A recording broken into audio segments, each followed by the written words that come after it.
Baiklah, materi kita pada hari ini yaitu permintaan dan penawaran. Yang akan kita bahas pada hari ini yaitu pengertian permintaan, pengertian penawaran, faktor-faktor yang mempengaruhi permintaan, dan faktor-faktor yang mempengaruhi penawaran. Apa itu permintaan? Permintaan adalah sejumlah barang dan jasa yang diinginkan untuk dibeli atau yang dimiliki pada berbagai tingkat harga yang berlaku di pasar dan waktu tertentu. Jadi intinya, permintaan ini adalah barang atau jasa yang kita inginkan atau yang kita beli. Kita di sini maksudnya adalah konsumen. Permintaan berasal dari kata minta. Yang meminta barang itu adalah konsumen. Jadi permintaan itu adalah jumlah barang yang diinginkan atau yang diminta oleh konsumen pada tingkat harga tertentu.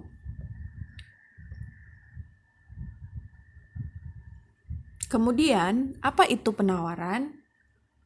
Penawaran adalah sejumlah barang dan jasa yang disediakan untuk dijual pada berbagai tingkat harga pada waktu dan tempat tertentu.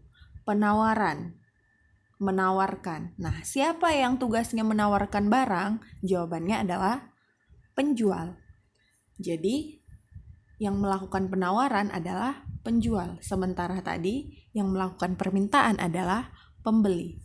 Nah, jadi penawaran itu adalah barang atau jasa yang ditawarkan atau yang dijual oleh penjual atau produsen kepada konsumen pada tingkat harga tertentu dan pada waktu tertentu.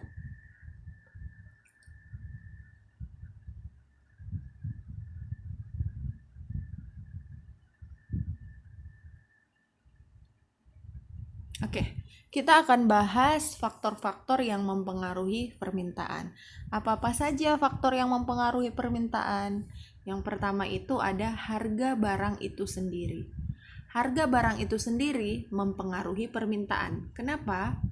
Nah, misalnya harga barang itu mahal. Apa pengaruhnya terhadap permintaan? Tentu permintaan kita akan sedikit.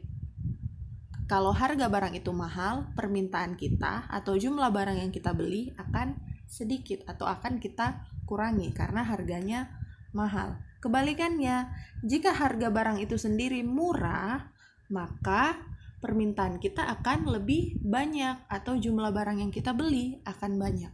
Misalnya, harga 1 kilo jeruk 5.000 dibandingkan dengan harga 1 kilo jeruk 10.000. Tentu kita akan lebih banyak membeli pada saat harganya 5.000 per kilogram ketimbang 10.000 per kilogram. Nah, faktor yang kedua yang mempengaruhi permintaan adalah harga barang substitusi dan harga barang komplementer. Sebelum kita bahas, kita harus tahu dulu apa yang dimaksud dengan barang substitusi dan apa yang dimaksud dengan barang komplementer. Misalnya, kita bahas yang barang substitusi dulu ya. Misalnya kita mau makan, kita pergi ke dapur, nyari nasi, ternyata nasinya lagi kosong, berasnya habis. Yang ada di dapur itu adalah roti. Nah, jadi roti ini bisa menggantikan nasi, karena sama-sama karbohidrat ya. Jadi barang substitusi itu artinya pengganti.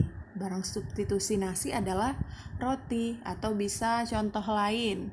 Misalnya kita mau ngopi nih, kita pengen ngopi, kita pengen minum, tapi ternyata yang ada adalah teh. Jadi barang substitusi kopi bisa jadi teh dan lain-lain. Kemudian yang kedua, barang komplementer. Komplementer ini artinya barang pelengkap. Artinya kedua barang yang saling melengkapi. Contohnya, kopi dengan gula, teh dengan gula, sepatu dengan kaos kaki dan lain-lain. Jadi itu maksudnya. Apa pengaruh harga barang substitusi dan komplementer terhadap permintaan? Pengaruhnya itu adalah ketika harga barang substitusi yang satu atau yang A itu naik, otomatis harga barang substitusi yang B pasti turun. Atau kalau harga barang substitusi A ini naik, otomatis permintaan kita terhadap barang A akan turun, sementara permintaan kita terhadap barang B akan naik karena barang B pasti lebih murah. Misalnya kita anggap barang substitusinya itu antara daging ayam dengan daging sapi. Misalnya daging sapi harganya naik, ayam harganya lebih murah atau menurun.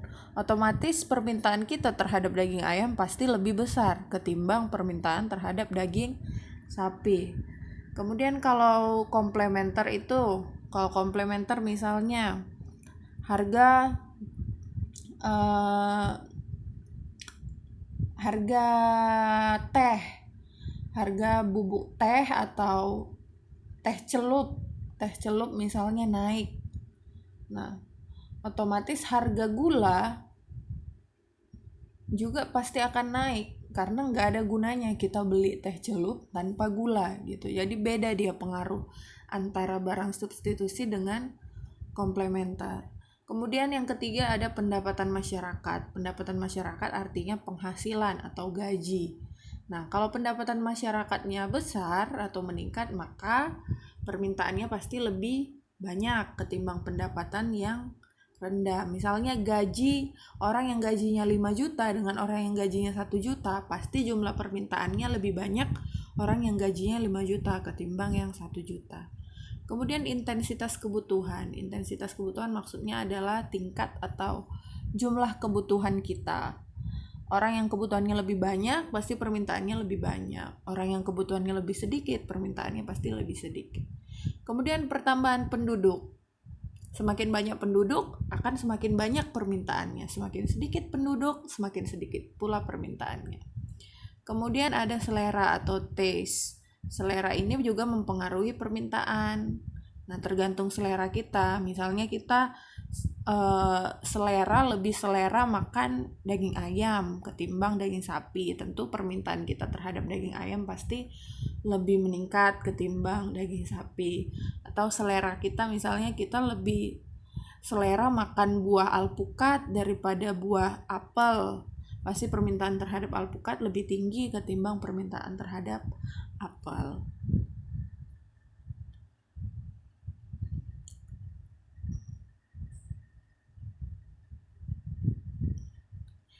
Selanjutnya ada faktor yang mempengaruhi penawaran. Ada harga barang itu sendiri, ada teknik atau biaya produksi, ada harga sumber produksi, ada perkiraan harga di masa mendatang. Ingat ya, ini beda. Yang tadi permintaan, ini penawaran. Faktor-faktor yang mempengaruhi penawaran, yang pertama harga barang itu sendiri. Misalnya kalau harga barang itu meningkat, tentu jumlah barang yang kita tawarkan akan semakin banyak. Kalau harga barang itu lebih murah, jumlah barang yang kita tawarkan pasti akan lebih sedikit. Jadi penawaran ini dipandang dari sisi penjual, sementara permintaan dia dipandang dari sisi pembeli. Anggaplah kita itu sebagai penjual. Misalnya kita menjual cabai. Pada saat harga cabai itu lagi naik atau lagi mahal, tentu jumlah penawaran kita akan lebih tinggi atau lebih besar karena harganya lagi naik. Tapi kalau harganya itu murah atau menurun, tentu jumlah penawaran kita akan lebih sedikit gitu. Kemudian yang kedua, faktornya dari biaya produksi. Biaya itu berarti adalah sejumlah pengeluaran yang dikeluarkan oleh penjual untuk memproduksi suatu barang. Kalau biaya produksi yang kita keluarkan itu besar, maka juga mempengaruhi penawaran kita. Kalau biayanya sudah besar, penawaran kita pasti akan lebih sedikit. Sementara kalau biaya produksinya lebih kecil, penawaran kita akan lebih banyak. Kemudian harga sumber produksi. Ini kurang lebih sama dengan biaya produksi.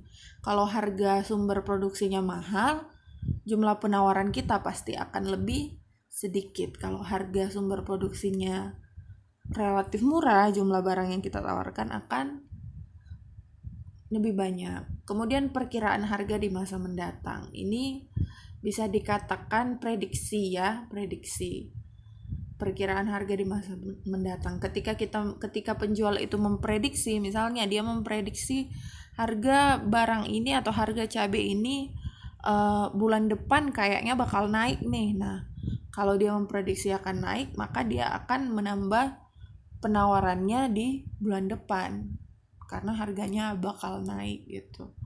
Jadi itulah materi yang bisa kita bahas hari ini tentang pengertian permintaan, pengertian penawaran, faktor-faktor yang mempengaruhi permintaan, dan faktor-faktor yang mempengaruhi penawaran. Nah, tugas untuk kalian, coba kalian tulis di dalam buku tugasmu